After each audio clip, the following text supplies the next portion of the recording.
اور جب امن یا خوف کی کوئی بات ان کے پاس آتی ہے تو اسے پھیلانے لگتے ہیں، حالانکہ اگر اس بات کو رسول اور اپنے بااختیار لوگوں کی خدمت میں پیش کرتے تو ضرور ان میں سے نتیجہ نکالنے کی صلاحیت رکھنے والے اس خبر کی حقیقت کو جان لیتے، اور اگر تم پر اللہ کا فضل اور اس کی رحمت نہ ہوتی تو ضرور تم میں سے چند ایک کے علاوہ سب شیطان کے پیچھے لگ جاتے۔ اس آیت مبارکہ کو سامنے رکھ کر ہم اپنے گھروں کے معاملات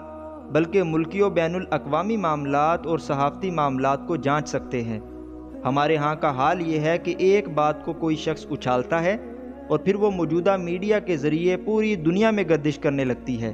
اور کچھ عرصے بعد پتہ چلتا ہے کہ اس بات کا کوئی سر پاؤں ہی نہیں تھا اور وہ سراسر جھوٹ پر مبنی تھی۔ مسلمانوں کو اور اسلام کو بدنام کرنے کے لیے ایسی سازشیں، افواہیں اور خبریں دن رات پھیلائی جا رہی ہیں، حتیٰ کہ بعض جگہوں پر یہ بات پھیلائی گئی کہ مسلمانوں کا مذہب یہ ہے کہ کوئی مسلمان اس وقت تک جنت میں نہیں جائے گا جب تک وہ کسی ایک کافر کو قتل نہیں کر لے گا۔ الامان والحفیظ۔ کیسا جھوٹ اور کیسی دیدہ دلیری ہے! کفار کے ممالک میں مسلمانوں کا جو امیج پھیلایا جا رہا ہے وہ بھی اسی طرح کی جھوٹی افواہوں کے ذریعے ہے، اور پھر ایسی ہی باتیں سن کر مغرب سے مرغوب کچھ پڑھے لکھے سمجھے جانے والے ہمارے لوگ ان باتوں کو اسلام کے نام پر پیش کر کے اسلام کو بدنام کرتے ہیں۔ یہی معاملہ گھروں میں ہے کہ کسی نے کچھ بات کہی، وہ پھیلتے پھیلتے 10 مرتبہ اضافوں کے ساتھ ایسی ہو گئی کہ خاندانوں میں لڑائیاں چھڑ گئیں اور تباہیاں مچ گئیں۔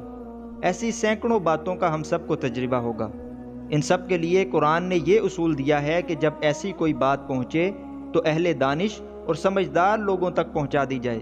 وہ غور و فکر اور تحقیق سے اس کی حقیقت حال معلوم کر لیں، اور جوں بات کا بتنگڑ اور رائی کا پہاڑ نہیں بنے گا۔ اس حوالہ سے حضور اکرم صلی اللہ علیہ وآلہ وسلم نے ارشاد فرمایا کہ کسی شخص کے جھوٹا ہونے کے لیے یہی بات کافی ہے کہ وہ ہر سنی سنائی بات بیان کر دے۔